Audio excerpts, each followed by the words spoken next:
Hi guys, காலையில் 5 மணிக்கு எழுந்திரிச்சு 1 பாட்டில் ஹாட் வாட்டர் குடிச்சிட்டு வாக்கிங்கை ஸ்டார்ட் பண்ணிட்டேன்.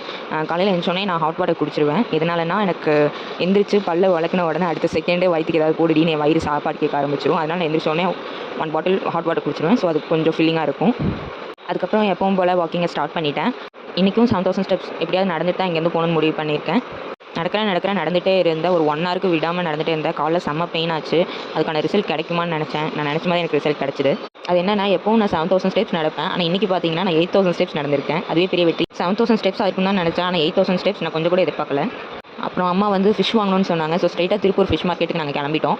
ஆனால் என்ன ஒரு பிரச்சனைனா, நான் வாக்கிங் பண்ணி அப்படியே அந்த ட்ரெஸ்ஸோடயே போயிட்டேன். என் மேலே நான் ஸ்மெல் வச்சுட்டு எல்லாரும் செத்து போயிடுவாங்கன்னு நினச்சேன். ஆனால் என் மேலே வரதை விட அங்கே வர ஸ்மெல்லு ரொம்ப மோசமாக இருந்தது. சுத்தமாக நிற்க கூட முடியல. அதனால் என்னை யாருமே கண்டுக்கல. நான் தப்பிச்சேன்ப்பா.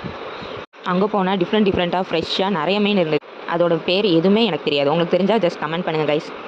அப்புறம் மீனெல்லாம் வாங்கிட்டு மீனை க்ளீன் பண்ணுறவங்கள்ட்ட கொண்டு போய் கொடுத்து மீனை க்ளீன் பண்ணி வாங்கிட்டோம். நாங்கள் வந்து என்ன மீன் வாங்கினோம்னா ரோகுங்கிற மீன். அது பேர் ரோகுன்னு சொன்னாங்க. எனக்கு கரெக்டாக தெரியல. இந்த மீன் சாப்பிட்டா அவ்வளோ வெயிட் போடாதுன்னு சொன்னாங்க.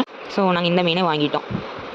மீனெல்லாம் வாங்கி கழுவி வீட்டுக்கு வந்ததுக்கப்புறமா ஸ்ட்ரைட்டாக ஒர்க் அவுட் பண்ண ஸ்டார்ட் பண்ணிட்டேன். ஃபஸ்ட்டு வந்து கார்டியோ ஒர்க் அவுட் தான் பண்ணேன். ஃபுல்லாக 1/2 hour பண்ணேன். நான் எப்போவுமே ஒர்க் அவுட் பண்ணும்போது சின்சான் பார்த்துட்டே தான் ஒர்க் அவுட் பண்ணுவேன். ஏன்னா அது பார்க்கும்போது எனக்கு டைம் போகிறதே தெரியாது. நான் வாட்டுக்கு ஒர்க் அவுட் பண்ணிகிட்டே இருப்பேன். அதையும் பார்த்துட்டு ஜும்பாவும் பண்ணிவிட்டு நான் வாட்டுக்கு ஜாலியாக பண்ணிகிட்டே இருப்பேன். அப்படி பண்ணும்போது நம்மளுக்கு அந்த ஒரு டயர்ட்னஸ் தெரியாது. நீங்களும் ஒர்க் அவுட் பண்ணும்போது காலைல வலிக்குது, ஒரு மாதிரி டயர்டாக இருக்குது, இல்லை போர் அடிக்குது, அந்த மாதிரி ஃபீல் பண்ணும்போது உங்களுக்கு பிடிச்ச சீரிஸோ இல்லை கார்ட்டூனோ அதை பார்த்துட்டே நீங்கள் பண்ணுங்கள். அப்போ உங்களுக்கு வந்து அது பெருசாக தெரியாது. அதுக்கப்புறம் எப்பவும் போல தான் கைஸ், ஒரு பாட்டில் ஃபுல்லாக தண்ணி குடித்தேன். அதுக்கப்புறம் இன்றைக்கி கொஞ்சம் டிஃப்ரெண்ட்டாக பவுலில் வந்து ஓட்ஸ் ஊற்றி குடித்தேன். அதுக்கப்புறம் இன்றைக்கி வந்து எக் ஆயிலில் ஊற்றி ஃப்ரை பண்ணதுனால அதுக்கு மேலே இருக்கிற மஞ்சள் கருவை மட்டும் எங்கள் அம்மா பிடிங்கி எடுத்து அவங்க சாப்பிட்டுட்டாங்க. நான் எப்போவுமே காலையில் கேரட் பீட்ரூட் ஜூஸ் குடிப்பேன். இன்றைக்கி வந்து நான் சுத்தமாக மறந்துட்டேன். அதனால் எல்லாம் சாப்பிட்டதுக்கப்புறமா தான் ஜூஸ் குடித்தேன். ஃபஸ்ட்டு வந்து கேரட் போட்டுக்குவேன். அதுக்கப்புறம் கொஞ்சமாக ஜிஞ்சரும், அதுக்கு ஒரு ஃபுல்லாக ஆம்லா எடுத்துக்குவேன். அதுக்கப்புறம் 1 பவுல் கேரட் போட்டுக்குவேன். அதுக்கப்புறம் பொமோகிரானேட்டும் ஆட் பண்ணிக்குவேன்.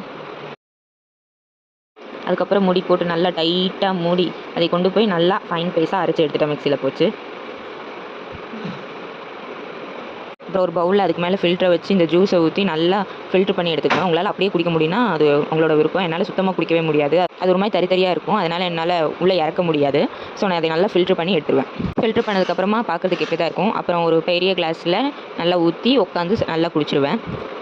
இதெல்லாம் பண்ணிட்டு இருக்கும்போது தான் எங்கள் அப்பா வந்து மாவுளு இங்கே வா ஓடிவான்னு சொல்லிட்டு இருந்தார். என்னடான்னு போய் பார்த்தா இங்கே ஏதோ ஒரு வித்தியாசமாக ஒரு பூச்சி எந்த கிரகத்துலேருந்து வந்துச்சுன்னு சத்தியமாக தெரியல. இதை பற்றி யாருக்காவது தெரிஞ்சால் கமெண்ட்டில் சொல்லுங்கள். உங்கள்கிட்ட நேற்றே சொல்லியிருந்தேன் இல்லையா, நான் ரொம்ப எக்ஸைட்டிங்காக இருந்தேன்னு. அது இதுதான். நான் இது ஃபஸ்ட் டே எடுத்த வெயிட், வெயிட் லாஸ் ஜர்னி ஆரம்பிக்கும் போது எடுத்த வெயிட் 81 kg இருந்தேன். இப்போ 5 days ஆயிடுச்சு. நேற்று தான் நான் அதை வந்து என் ஆஃபீஸில் பார்த்தா நான் 79 kg தான் இருக்கேன் கைஸ். 3 கிலோ வந்து நான் எப்படியோ லாஸ் பண்ணிட்டேன். இன்றைக்கி வந்து எங்கள் வீட்டில் ஃபிஷ்ஷு தான் வாங்கினதுனால நான் ஒரு வெஜ் பொடி மாஸ் மாதிரி அதை வச்சு செஞ்சேன். அது ஒரு மாதிரி கேவலமாக இருக்கும் தான் நினச்சேன். ஆனால் உண்மையிலேயே டேஸ்ட் நல்லாவே இருந்துச்சு. அதையும் வச்சு சாப்பாடையும் வச்சு சாப்பிட்டா உண்மையிலேயே ரொம்பவே டேஸ்ட் நல்லா இருந்துச்சு. இதோட வீடியோ வந்து நான் அடுத்தது போடுறேன். அதையும் பாருங்கள், ட்ரை பண்ணி பாருங்கள்.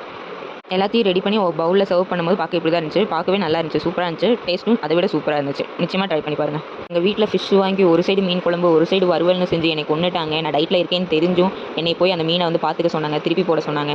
மீன் சாப்பிட்றதுக்கு முன்னாடி தரமாட்டாங்களாம். ஆனால் அது பண்ணுறதுக்கு பணிவடை மட்டும் நான் செய்யணுமாமா. இது என்ன கொடுமை கைஸ், யார்கிட்ட போய் சொல்கிறதுன்னு எனக்கு தெரியல.